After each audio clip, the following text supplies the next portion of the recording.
بسم اللہ الرحمن الرحیم۔ السلام علیکم مائی ڈیئر فیملی، امید کرتا ہوں آپ بالکل خیر و عافیت سے ہوں گے الحمدللہ۔ آج 21 رمضان المبارک، مولا کائنات، مولا مشکل کشا حضرت علی رضی اللہ تعالیٰ عنہ کی شہادت کا دن ہے۔ حضرت علی رضی اللہ تعالیٰ عنہ کوئی عام اور معمولی ہستی نہیں تھی، یہ وہی علی ہے جنہوں نے خیبر کا دروازہ ایک ہاتھ سے پکڑ کر اکھاڑ دیا، وہی علی جن کو نبی رحمت صلی اللہ علیہ وسلم نے ارشاد فرمایا کہ جس کا میں مولا اس کا علی مولا، وہی علی جس کو نبی رحمت صلی اللہ علیہ وسلم نے علم کا دروازہ، ایک باب العلم قرار دیا۔ میں قربان جاؤں مولا کائنات حضرت علی رضی اللہ تعالیٰ عنہ کی سخاوت پر، آپ کی شجاعت پر، آپ کے تقوی پر، آپ کے عدل و انصاف پر اور دین پر آپ کی استقامت پر۔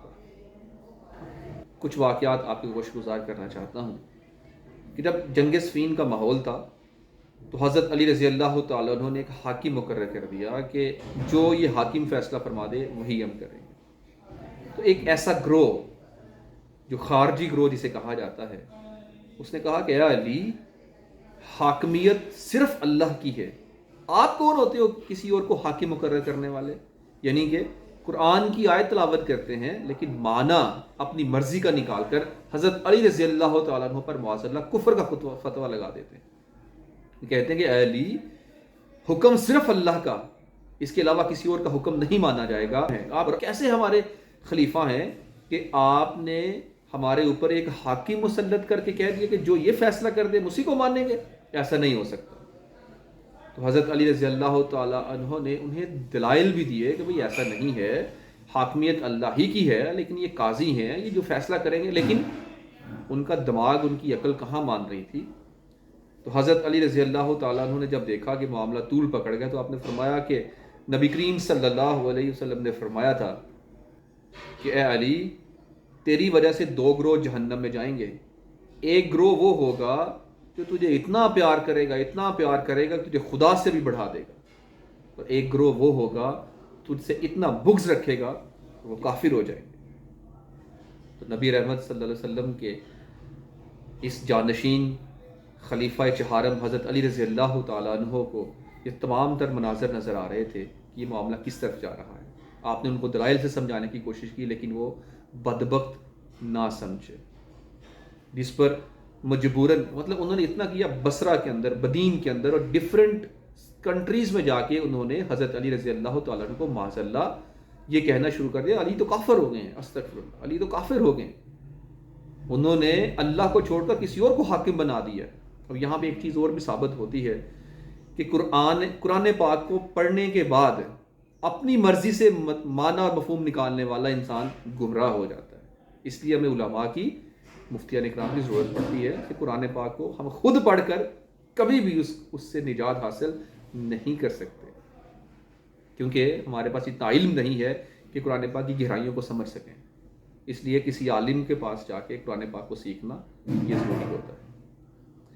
بہرکیف حضرت علی رضی اللہ تعالیٰ نے جب اس فتنے کو دیکھا کہ یہ تو بڑھتا چلا جا رہا ہے اور حضرت علی رضی اللہ تعالیٰ عنہ کے خلاف کفر کے فتوے جاری کرنا شروع کر دیے انہوں نے، اور مختلف شہروں میں جا جا کر یہ معاملات جب شروع ہو گئے تو حضرت علی رضی اللہ تعالیٰ عنہ نے ان کے خلاف جنگ کا ارادہ فرمایا، اور نہروان کے مقام پر یہ باقاعدہ ایک جنگ ہوئی جس میں حضرت علی رضی اللہ تعالیٰ عنہ اپنی فوج کے ساتھ اس جنگ میں تشریف لے جاتے ہیں نہروان کی طرف۔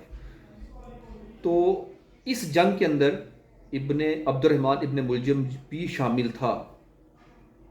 عبد الرحمن ابن ملجم حضرت علی رضی اللہ تعالیٰ عنہ کے ساتھ تقریباً 3 جنگوں میں شامل رہا ہے، جنگ نہروان میں، اس کے بعد جنگ جمل میں بھی یہ تھا، اور ایک اور جنگ تھی اس جنگ میں بھی یہ شامل تھا۔ عبد الرحمن ابن ملجم یہ مصر سے آیا تھا حضرت عثمان غنی رضی اللہ تعالیٰ عنہ کی شہادت کے لیے، یعنی کہ حضرت عثمان غنی رضی اللہ تعالیٰ عنہ کو شہید کرنے کے لیے عبد الرحمن ابن ملجم مصر سے آیا تھا، لیکن یہ حضرت عثمان غنی رضی اللہ تعالیٰ عنہ کے حجرے کے اندر داخل نہیں ہو سکا تھا، یہ قاتل عثمان میں یہ شامل تھا۔ تو حضرت علی رضی اللہ تعالیٰ عنہ کے ساتھ شامل ہو گیا، اور حضرت علی رضی اللہ تعالیٰ عنہ کے پاس جب یہ آیا تو حضرت علی رضی اللہ تعالیٰ عنہ نے اس سے پوچھا کہ کہ بھئی تم عثمان کے قاتلوں میں شامل تھے، کیا تم عثمان کو کافر سمجھتے ہو معاذ اللہ؟ نبی کی 2 شہزادیاں جس کے نکاح میں ہو وہ کافر ہو سکتا ہے؟ تو اس کو سمجھایا اور اس نے توبہ کی، اور حضرت علی رضی اللہ تعالیٰ عنہ کے ساتھ پھر وہ کھڑا رہا۔ اب حضرت علی رضی اللہ تعالیٰ عنہ کے ساتھ عبد الرحمن ابن ملجم، جس نے آپ کو آنے والے ٹائم میں معاذ اللہ شہید کرنا ہے، وہ آپ کے ساتھ ساتھ شانہ بشانہ لڑتا ہے۔ جب جنگ نہروان ان کے خوارج کے ساتھ حضرت علی رضی اللہ تعالیٰ عنہ جنگ کرنے کے لیے نکلتے ہیں، تو راستے میں ایک مقام پر ایک یہودی آپ کو روک کے کہتا ہے کہ علی، میرا علم یہ کہتا ہے کہ ہم نے جو اب تک تحقیق کی، اسٹڈی کی، علم نجوم کا وہ ماہر تھا، اس نے کہا کہ میں یہ جانتا ہوں کہ آپ کے لیے وہاں پر جانا ٹھیک نہیں ہے، اب واپس چلے جائیں، توقف کریں، کچھ 6-7 مہینے بعد آپ آئیے گا، اس کے بعد آپ جنگ کر لیجئے گا ان کے ساتھ۔ لیکن حضرت علی رضی اللہ تعالیٰ عنہ نے فرمایا کہ میرے نبی کریم صلی اللہ علیہ وسلم نے ارشاد فرمایا تھا، اے علی، 2 گروہ ہوں گے تجھ سے جو جہنم میں جائیں گے، ایک وہ ہوگا جو تجھ سے اتنا پیار کرے گا، اتنا پیار کرے گا، تجھے خدا سے بڑھا دے گا، وہ بھی جہنم میں جائیں گے، اور ایک گروہ وہ ہوگا جو تجھ سے اتنا بغض رکھے گا ایون کہ تم پر کفر کے فتوے لگانا شروع کر دے گا۔ اے علی، وہ بھی جہنم میں ہوں گے، اور عنقریب وقت آنے والا ہے کہ تم ان سے جنگ کرو گے، اور اس جنگ کے اندر ان کی ساری فوج ماری جائے گی سوائے 10 کے، اور وہ 10 بھاگ جائیں گے، اور تمہاری فوج میں 10 سے کم لوگ، یعنی کہ 10 سے زیادہ لوگ شہید نہیں ہوں گے۔ تو کہا کہ میں دیکھ رہا ہوں کہ نبی پاک صلی اللہ علیہ وسلم کی وہ بشارت مجھے پوری ہوتی دکھائی دے رہی ہے، تو مجھے یقین ہے ان کی ساری فوج قتل ہو جائے گی، 10 کافر بچ جائیں گے اور وہ بھاگ جائیں گے، ہماری فوج میں سے 10 سے زیادہ شہادتیں نہیں ہوں گی۔ ایسا ہی ہوا، جنگ نہروان ہوئی، حضرت علی رضی اللہ تعالیٰ عنہ کو فتح نصیب ہوئی، کافروں میں سے 10 کافر کون؟ کلمہ پڑھنے والے، لیکن انہوں نے حضرت علی رضی اللہ تعالیٰ عنہ کی ذات برکت پر کفر کے فتوے لگائے تھے، وہ قتل ہوئے، 10 ان میں بچ گئے اور وہ بھاگ گئے۔ تو بہت زبردست فتح تھی حضرت علی رضی اللہ تعالیٰ عنہ کو جو اللہ نے عطا فرمائی۔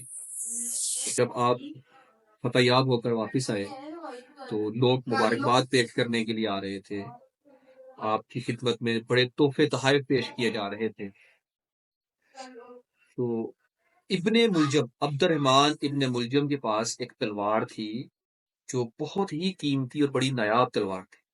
تو عبد الرحمن ابن ملجم نے اس نیت سے اس تلوار کو لیا تھا کہ جب بھی کبھی کوئی خوشی کا موقع آئے گا تو میں اپنے آقا حضرت علی رضی اللہ تعالیٰ عنہ کی خدمت میں اس کو تحفہ تن پیش کروں گا۔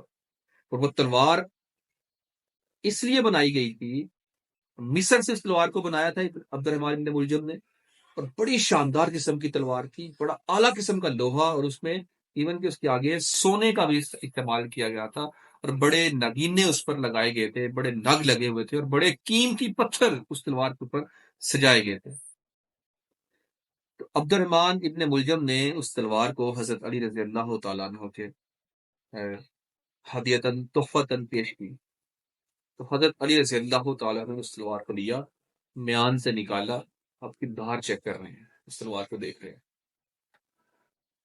اور بعد میں فرمایا کہ اے ابن ملجم، عبد الرحمن ابن ملجم، تلوار تو بڑی قیمتی ہے، بڑی عالی شان تلوار ہے، لیکن یہ میں تحفہ تن نہیں رکھ سکتا۔ کیوں؟ کہ میں دیکھ رہا ہوں کہ اسی تلوار کے ساتھ تم مجھے قتل کرو گے۔ عبد الرحمن ابن ملجم کو نبی پاک صلی اللہ علیہ وسلم کے خلیفہ چہارم حضرت علی رضی اللہ تعالیٰ عنہ نے ابن ملجم سے جب یہ کہا کہ یہ وہ تلوار ہے جس سے تم مجھے قتل کرو گے، تو وہ کامنے لگا کہ حضور آپ کیسی بات کر رہے ہیں، میں آپ کا خادم، آپ کا غلام، آپ میرے آقا ہے، میں آپ کو قتل کروں گا اس تلوار؟ ہاں بالکل، تم مجھے قتل کرو گے۔ عبد الرحمن ابن ملجم کہنے لگا، اے آقا و مولا، یہ تلوار لیں اور میری گردن تن سے جدا کر دیں، اس سے پہلے کہ میں آپ کو شہید کروں اور اس گناہ میں ملوث ہو جاؤں۔ آپ شہید ہونے سے بچ جائیں گے اور میں گناہ سے بچ جاؤں گا، اس لیے یہ تلوار لیں اور میرا سر قلم کرتے ہیں۔ حضرت علی رضی اللہ تعالیٰ عنہ نے فرمایا کہ نہیں، ایسا نہیں کر سکتا، اور کس بنیاد پر ایسا کروں، تم نے بھی کیا ہی کیا ہے؟ تو میں اپنے ہاتھ تمہارے خون سے نہیں رنگنا چاہتا، تم پر کوئی جرم ثابت نہیں ہے، تو ملزم نہیں ہو، میں نے تو آنے والے ٹائم کی خبر دی ہے کہ ان قریب تم اس وقت مجھے قتل کر دو گے، لیکن وہ بڑا اس نے کہا کہ نہیں، آپ مجھے قتل کر دیں، مجھے مار دیں، میں اس گناہ سے بچ جاؤں گا۔ تو حضرت علی رضی اللہ تعالیٰ عنہ نے اس سے کہا، اے عبد الرحمن ابن ملجم، اگر تم چاہتے ہو کہ میں خوش ہو جاؤں تو جاؤ کوفہ کے اندر جاؤ اور کوفہ والوں کو پیغام دو، یہ خوشخبری سناؤ کہ ہم نے جنگ نہروان فتح کر لی ہے۔ تو عبد الرحمن ابن ملجم جاتا ہے کوفہ کے اندر اور جا کے یہ واز کرتا ہے، اعلان کرتا ہے کہ مبارک ہو، حضرت علی رضی اللہ تعالیٰ عنہ جنگ نہروان کے فاتح ہیں، اور بڑی شان و شوکت کے ساتھ اور بڑی عظیم فتح ہمیں ملی ہے الحمدللہ۔ تو لوگ باہر نکلتے ہیں، کوفہ والے آپ کو مبارکباد دیتے ہیں۔ اسی دوران عبد الرحمن ابن ملجم دیکھتا ہے کہ ایک جگہ پر موسیقی کی آواز آ رہی ہے، گانے بج رہے ہیں، ڈھول بھاجوں کی آواز آتی ہے۔ تو عبد الرحمن ابن ملجم یہ کہتا ہے کہ لا حول ولا قوت، غارے تو آپ لوگ، اگر علی یہاں ہوتے تو کسی کی جرت نہ ہوتی یہاں پہ ڈول گانے باجے بجائے جاتے۔ یہ کیا معاملہ چل رہا ہے؟ بڑے غصے کے ساتھ ان کو روکنے کی نیت سے آگے بڑھتا ہے۔ تو اس مجمع کے اندر بہت ہی حسین و جمیل خوبصورت ایک عورت کو دیکھتا ہے اور اپنا دل ہار بیٹھتا ہے۔ یہیں سے ابتدا ہوتی ہے، اس کی نیت بدل جاتی ہے۔ ٹرننگ پوائنٹ ہے عبد الرحمن ابن ملجم کی نیت کا اور اس کی قسمت کے بدلنے کا۔ اب دیکھیے گا ذرا کس طریقے سے یہ چیز حضرت علی رضی اللہ تعالیٰ عنہ کی شہادت تک لے کے جاتی ہے۔ عبد الرحمن ابن ملجم نے جب اس عورت کو دیکھا، اس خاتون کو دیکھا، اتنی حسین و جمیل، پورے کوفہ کے اندر ایسی خاتون، ایسی لڑکی نہیں ہے۔ جب دیکھتا، بجائے اس کے کہ انہیں منع کرتا، وہ جہاں جاتی، جس طرف جاتی، چھپ چھپ کے اس کو دیکھتا۔ تو کسی نے کہا، کیا لڑکیوں کو، عورتوں کو دیکھتے چھپ چھپ کے؟ اس نے کہا، مجھے بتاؤ کہ وہ لڑکی کون ہے؟ کسی نے کہا کہ وہ، اس کا نام ہے قطامہ، اور کہا کہ مجھے اس کا پتہ چل سکتا ہے یہ کہاں رہتی ہے، کون ہے، مجھے اس سے ملنا ہے، کسی طریقے سے میری اس سے ملاقات ہو جائے، اس کی کوئی کنیز ہے؟ تو پتہ چلا جی ہاں، اس کی کوئی کنیز ہے۔ کنیز کے پاس گیا، اس کو کوئی درہم و دینار دیے، پیسے دیے، اور اس کنیز سے کہا کہ مجھے اس لڑکی سے ملنا ہے، مجھے اس سے شادی کرنی ہے۔ اس کنیز نے کہا کہ یہ شادی تو بڑے بڑے بادشاہوں کے بیٹوں کے بچوں کی اس کے پاس آفریں آئی ہیں، لیکن اس نے کبھی کسی سے امپریس نہیں ہوئی ہے، تم اس سے شادی کیسے کرو گے؟ تمہارے پاس کیا ہے؟ اسے کچھ نہیں ہے، بس کچھ بھی ہے، ہر حال میں مجھے اس کو حاصل کرنا ہے، بس میری ایک اس سے ملاقات کرو۔ کنیز کو پیسے وغیرہ دیے، کنیز نے لالچ میں آ کر کہا چلے ٹھیک ہے، تب میں موقع دیکھ کے آپ کو بلاؤں گی، تم آ جانا، اس سے ملاقات کر لینا۔ وقت نکالا، ماحول بنایا، کنیز قطامہ کو لے کے ایک سائڈ پہ آئی اور اس کو اشارہ کیا، یہ وہاں پہ آ گیا، اور آ کے اس سے کہتا ہے کہ قطامہ، مجھے تم سے شادی کرنی ہے۔ کہتی ہے کہ تم مجھ سے شادی کرو؟ بڑے بڑے لوگ آئے لیکن وہ مجھ سے شادی نہ کر سکے، تم کون ہو؟ اس نے کہا، میں کچھ بھی ہوں، میں تم سے شادی کرنا چاہتا ہوں اور میں نے تم سے شادی کرنی ہے۔ اچھا۔ کہا کہ عبد الرحمن ابن ملجم، میری شرائط بہت مشکل ہے، تم پورا نہیں کر سکتے، بڑے لوگ آئے ہیں، میرا حق مہر وہ نہیں دے سکے، جس وجہ سے شادی نہیں ہو سکی، میں تمہارے لیے پہاڑوں سے ہیرے بھی کھود کے لے آؤں گا، جو بھی شرط ہے تم مجھے بتاؤ، مجھے تم سے شادی کرنی ہے۔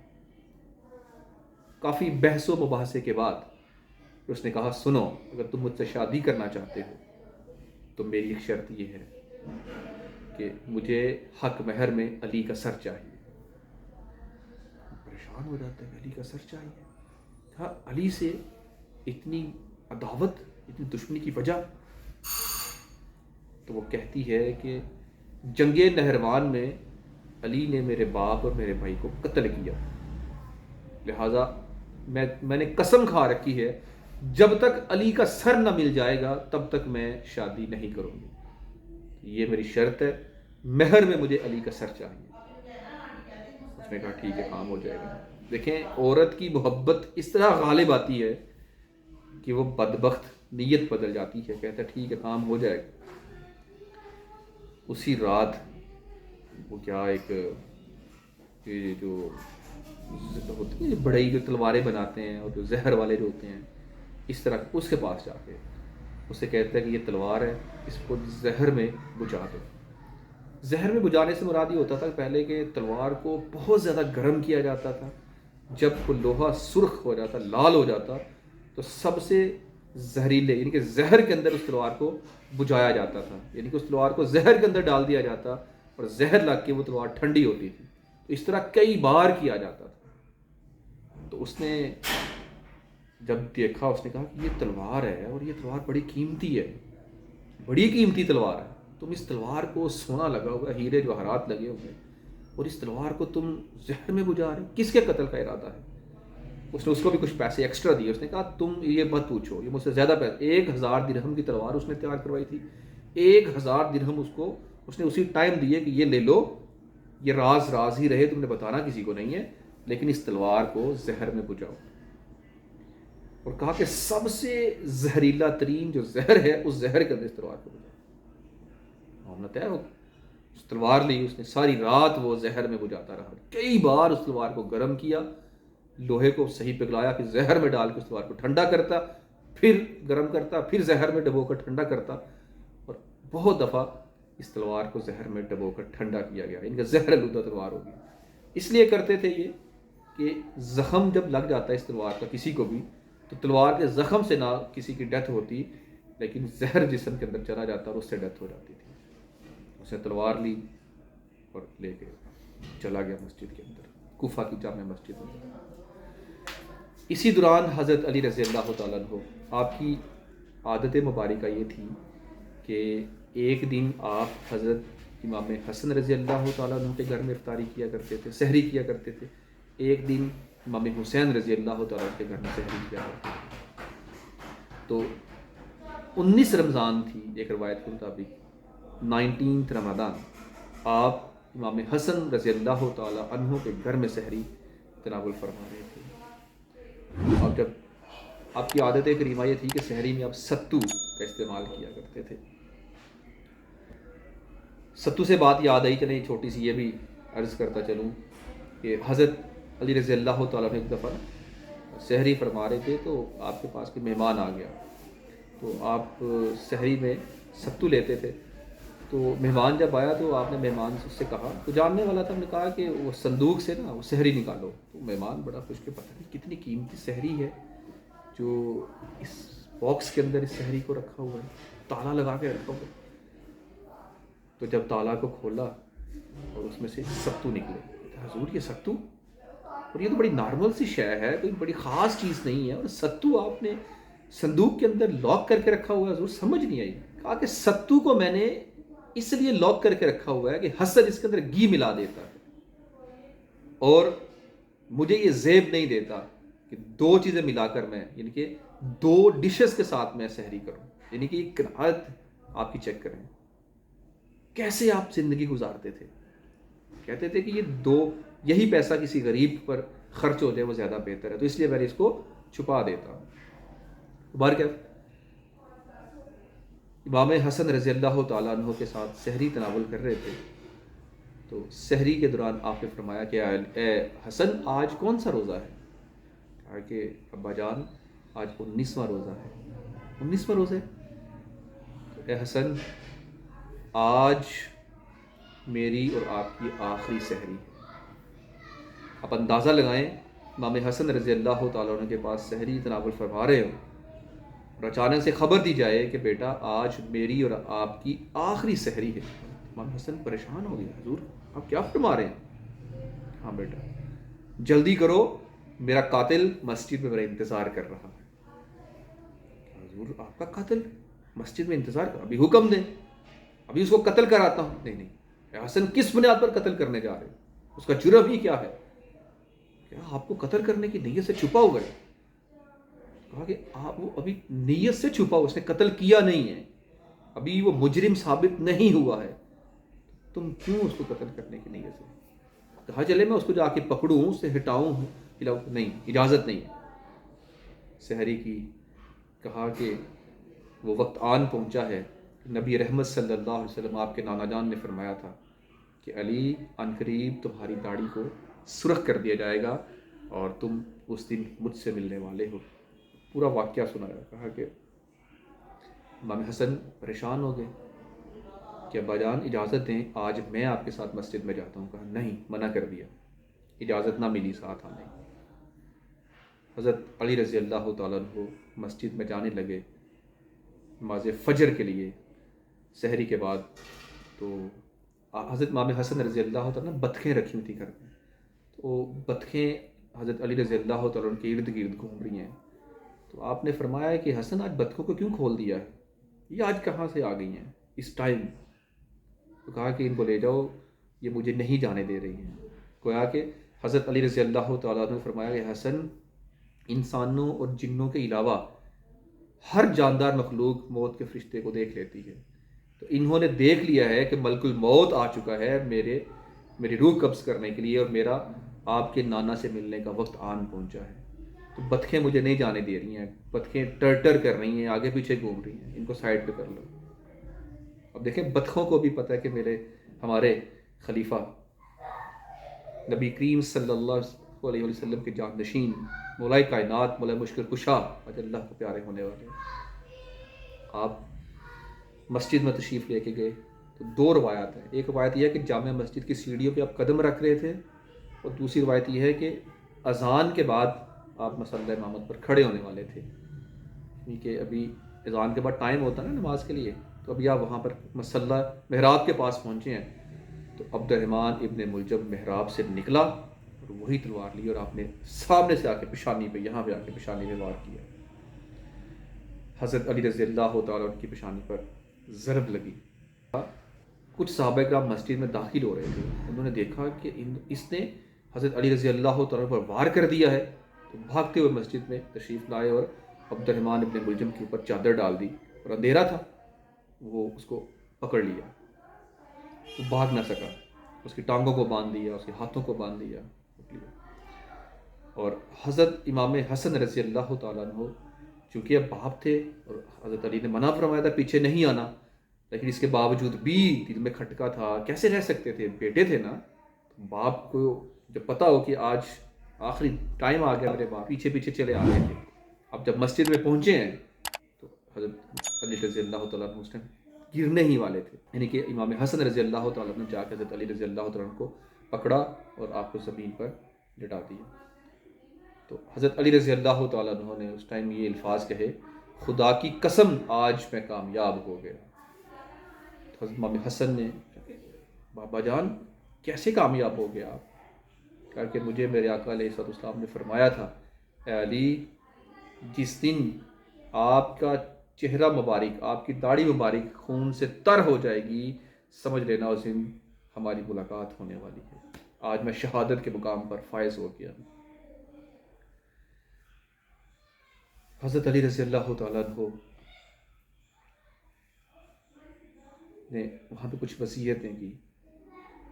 وصیت یہ تھی، لوگ عبد الرحمن ابن ملجم کو اسی ٹائم قتل کرنے لگا. آپ نے کہا رک جاؤ، روک دو، ابھی سے کچھ نہیں کہنا. کہا کہ اگر میں شہید ہو گیا تو اس کو ایک ہی وار میں قتل کر دینا. امام حسن کو نصیحت فرما رہے کہ حسن آپ میرے جانشین ہو، میں تم کو وصیت کرتا ہوں اگر میں شہید ہو گیا اس کو ایک ہی وار میں قتل کرنا، تکلیف نہیں دینی، اذیتیں نہیں دینی. اور سب کو حکم جاری کر دیا کہ عبد الرحمن ابن ملجم کو کوئی بھی اذیت نہیں دے گا.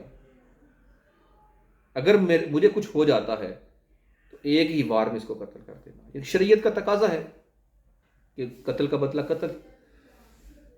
لیکن اس سے پہلے حضرت علی رضی اللہ تعالیٰ عنہ کے لیے کچھ حکیم بھی تھے، وہاں نے کہا کہ یہ جو زہر حضرت علی رضی اللہ تعالیٰ عنہ جسم کے اندر سرایت کر گیا ہے نا، یہ انتہائی خطرناک زہر ہے. اس کا تریاق کوئی بھی نہیں ہے ابھی اس ٹائم. ہاں دودھ پلایا جائے، دودھ ہی اس کا تریاق ہے، دودھ کے ذریعے اس کے اثر کو کم کیا جا سکتا ہے. اس ٹائم بھی حضرت علی رضی اللہ تعالیٰ عنہ کی سخاوت کا عالم چیک کریں. حضرت علی رضی اللہ تعالیٰ عنہ کو دودھ کا پیالہ پیش کیا گیا. آپ نے کہا کہ نہیں، کہاں میرا قاتل، یہ دودھ ابن ملجم کو پلایا جائے.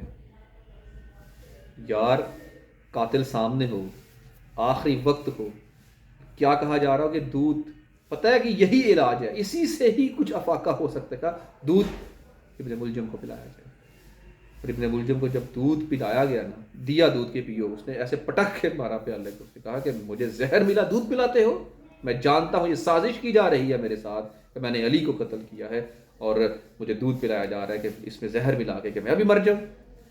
حضرت علی رضی اللہ تعالیٰ عنہ نے ارشاد فرمایا کہ او بدبخت، میں کبھی پیٹھ پیچھے وار نہیں کرتا، تم نے اتنا بھی نہیں جانا مجھے کہ علی جب بھی وار کرتا ہے سامنے سے وار کرتا ہے، اور تم مجھے کہہ رہے ہو کہ میں زہر ملا کے پلا رہا ہوں۔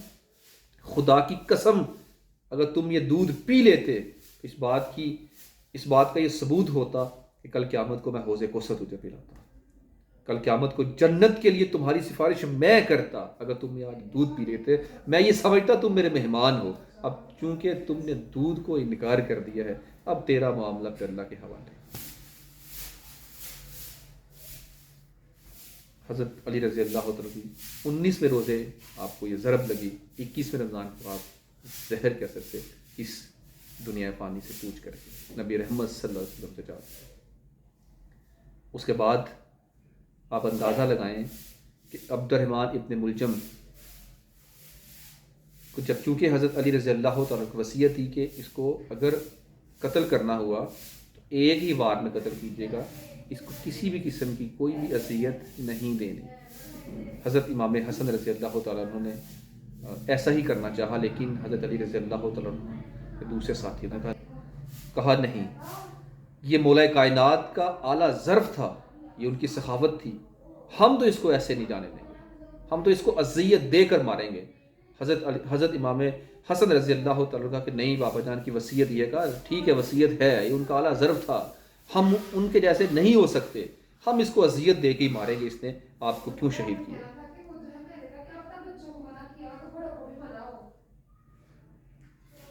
وہاں پہ موجود ساتھیوں نے اس کے ناخنوں کو کھیڑنا شروع کر دیا، اور وہ ہنس رہا ہے، آگے سے ہنستا ہے، وہ ناخنوں کو کھیڑنا شروع کر دیا، پاؤں کے ناخن کھینچ دیے، ہاتھوں کے ناخنوں کو کھینچ دیا، وہ ہنس رہا ہے۔ تو سب نے کہا بڑا بدبخت ہے، ہنستا ہے آگے سے، اس کے ہاتھوں کو کاٹنا شروع کر دیا، پھر بھی وہ ہنستا ہے۔ کہ کیا عجیب معاملہ ہے، یہ ہنستا ہے، کہا اس کی ناک کاٹ دو، ناک کاٹ دی گئی، پھر بھی ہنس رہا ہے، کان کاٹ دی گئی، پھر بھی ہنس رہا ہے وہ۔ پھر کسی نے کہا اس کی زبان کاٹو، جب اس کی زبان پکڑ کر زبان کاٹنے لگے، وہ چلایا، وہ رویا، نہ زبان نہ کاٹنا، اس زبان سے میں اللہ کا ذکر کرتا ہوں۔ کون کہہ رہا ہے؟ قاتل علی عبد الرحمن ابن ملجم۔ بدبخت، اس خبیث انسان کو اتنا پتہ نہیں ہے کہ جنت اعمال سے نہیں ملا کرتی، جنت ملتی ہے اللہ کے ولیوں، اللہ کے نبیوں، اللہ تعالیٰ کے نیک بندوں کی قدموں اور ان کی صحبت میں بیٹھنے اور ان کے ادب کرنے پر۔ میرے اور آپ کے اعمال کیا بھروسہ ہے کہ ہمیں کل قیامت کو جنت میں لے کے جائیں گے؟ کیا ہماری نمازیں قبول ہیں؟ کہ یقین ہے؟ ہمارے روزے قبول ہیں؟ یقین ہے؟ ہمارے اعمال قبول ہیں؟ یقین ہے؟ کوئی انسان اپنے اعمال کے سبب جنت میں نہیں جائے گا، جنت میں اللہ اور اللہ کے رسول کے فضل سے جنت ملے گی۔ تو ایسا بدبخت انسان پھر بھی کہتا ہے کہ نہ اس سے اللہ کا ذکر کرتا ہے۔ لعنت ہو ایسے انسان پر، بے شمار لعنت ہو ایسے انسان پر جو اللہ کے ذکر تو کرے لیکن اللہ کے محبوب بندوں کا ادب نہ کرے، ان کا احترام نہ کرے۔ احترام دور کی بات ہے، قتل کر دیا، حضرت علی رضی اللہ عنہ کو شہید کر دیا۔ تو ایسا بدبخت تھا ابن ملجم۔ حضرت علی رضی اللہ تعالیٰ عنہ کی سخاوت یہاں پر بھی کہتے ہیں کہ اگر یہ دودھ پی لیتا تو میں سمجھتا یہ میرا مہمان ہے، تو میں اس کو کل قیامت کو حوض کوثر پہ لے جاتا، اس کو حوض کوثر پلاتا، اس کو آب کوثر پلاتا۔ لیکن بدبخت کی قسمت میں جہنم لکھی تھی، جہنم دے گیا۔ تو یوں حضرت علی رضی اللہ تعالیٰ کو 21 رمضان مبارک کو اللہ تعالیٰ سے نبی پاک صلی اللہ علیہ وسلم سے ملاقات کے لیے تشریف لے گئے۔ تو یہاں پہ ہم نے غور کیا کہ خوارج کون لوگ تھے؟ وہ لوگ جنہوں نے حضرت علی رضی اللہ تعالیٰ عنہ کو معاذ اللہ مشرک کافر قرار دیا۔ کیوں؟ کہ وہ قرآن پڑھتے تھے اور قرآن پاک کے معنی و مفہوم اپنی مرضی سے نکالتے تھے، اور حضرت علی باب العلم جیسے شہنشاہ کو کہتے تھے کہ بھئی علی تمہیں پتہ ہی نہیں ہے کہ اللہ قرآن میں یہ فرماتا ہے اور تم ایسے کرتے ہو، اس لیے تم مشرک ہو گئے ہو، تم معاذ اللہ کافر ہو گئے ہو۔ یاد رکھیے گا، ہم بڑی آسانی سے، بڑی معذرت کے ساتھ ایک بات کرنا چاہوں گا، اکثر کہتے ہیں نا کہ کیا ہے قرآن پاک کی اردو تراجم ہو چکے ہیں، ہم پڑھ سکتے ہیں، اور بھئی خدا کے بندو، بغیر کسی عالم دین کے قرآن پاک کا ترجمہ اور اس کی تفسیر آپ صحیح معنوں میں نہیں پڑھ سکتے۔ کیوں نہیں پڑھ سکتے؟ قرآن پاک عرب میں نازل ہوا، عربی میں نازل ہوا، کیا عربی زبان عرب نہیں سمجھتے تھے؟ انہی کی زبان میں نازل ہوا، وہ کیوں نبی پاک صلی اللہ علیہ وسلم کے پاس سمجھنے کے لیے تشریف لاتے تھے؟ عربی میں نازل ہونے والا قرآن، عرب کے اندر نازل ہونے والا قرآن پاک، وہ بھی صحابہ اکرام خود نہیں سمجھتے تھے، نبی پاک صلی اللہ علیہ وسلم سے قرآن پاک سیکھنے کے لیے تشریف لاتے تھے۔ چھوٹی سی اگزامپل دیتا ہوں میں ایک یہاں پہ، قرآن پاک نازل ہوا نبی پاک صلی اللہ علیہ وسلم کی ذات مبارکہ پر، تو ایک صحابی تھے، آیت کا مفہوم یہ تھا، ترجمہ یہ بنتا ہے کہ جب سفید ڈورا کالے ڈورے سے نمایاں ہو جائے تو فجر کا ٹائم شروع ہو جاتا ہے۔ ٹھیک ہے، سفید ڈورا کالے ڈورے سے جب واضح ہو جائے، ممتاز ہو جائے، نمایاں ہو جائے تو سمجھ لیں نماز فجر کا وقت شروع ہو چکا ہے۔ تب یہ آیت نازل ہوئی تو ایک صحابی نے 2 ڈورے لے لیے، دھاگے یعنی کہ لے لیے، ایک لے لیا کالا اور ایک لے لیا سفید، تو اپنے سرہانے کے نیچے رکھ لیے اور ساری رات بار بار اٹھتے، دھاگوں کو دیکھتے کون سا نمایاں ہے، کون سا واضح نظر آ رہا ہے دونوں میں، تو پھر سو جاتے۔ ایسے معاملہ چلتا رہا۔ صبح ہوئی اور حضور اکرم صلی اللہ علیہ وسلم کی بارگاہ میں تشریف لاتے ہیں، عرض کرتے ہیں یا رسول اللہ صلی اللہ علیہ وسلم، ساری رات میں ڈورے دیکھتا رہا کہ کون سا ڈورا ممتاز ہوتا ہے، ان کے سفید ڈورا کالے ڈورے پر نمایاں اکثریت یعنی کہ ایک ممتاز ہوتا ہے، واضح طور پر نظر آتا ہے، تو یہ ڈورے ساری رات میں دیکھتا رہا، مجھے کوئی خاص اس کی سمجھ نہیں ہے۔ نبی پاک صلی اللہ علیہ وسلم نے ارشاد فرمایا کہ اس آیت سے مراد آپ کے یہ دھاگے نہیں ہیں، یہ والے ڈورے نہیں ہے، اس آیت سے مراد ہے کہ جب رات کی تاریکی کم ہونا شروع ہو جائے اور صبح کی جو سفیدی ہے وہ ظاہر ہونا شروع ہو جائے تو سب سمجھ لیں نماز فجر کا وقت شروع ہو چکا ہے۔ اس سے مراد یہ ڈورے ہیں۔ اور صحابہ کرام دیکھو، وہ صحابی جو نبی پاک صلی اللہ علیہ وسلم کی صحبت میں رہنے والے، جن کی زبان ہی عربی، وہ بھی خود قرآن پاک کو نہ سمجھ سکے، تو میں اور آپ پھر کس کھیت کے مولی ہیں اگر ہم کہیں کہ جی ہم نے قرآن پاک کا ترجمہ پڑھ لیا، سمجھ آ گئی ساری؟ نہیں، اس کے معنی اور مفہوم کچھ اور ہوتے ہیں اور ہم کچھ اور معنی اور مفہوم نکال رہے ہوتے ہیں۔ تو اسی لیے ان خوارج نے کیا کیا تھا، کہا کہ اللہ ہی حاکم ہے، اے علی تم کیوں حاکم بنا رہے ہو؟ اللہ کے فیصلوں کو چھوڑ کے تم اس دنیا کے بندے کے فیصلوں پر چلنا چاہو گے، لہٰذا ہم تمہارے حکم کو نہیں مانتے، تم کافر ہو گے معاذ اللہ۔ تو خوارج یہ بہت بڑا فتنہ تھا، جنہوں نے حضرت علی رضی اللہ تعالیٰ عنہ کو ہی معاذ اللہ یہ دار اسلام سے خارج کر دیا۔ اسی لیے آپ جب یہ فتنہ پھیلا تو آپ نے جنگ شروع کی۔ تو یاد رکھیے گا کہ کبھی بھی ایسا نہ سوچیے گا کہ میں قرآن خود پڑھ لوں گا، علماء کی صحبت میں بیٹھ کر قرآن کو سیکھیں، تب سمجھ آئے گی کہ قرآن پاک اصل میں کہنا کیا چاہتا ہے۔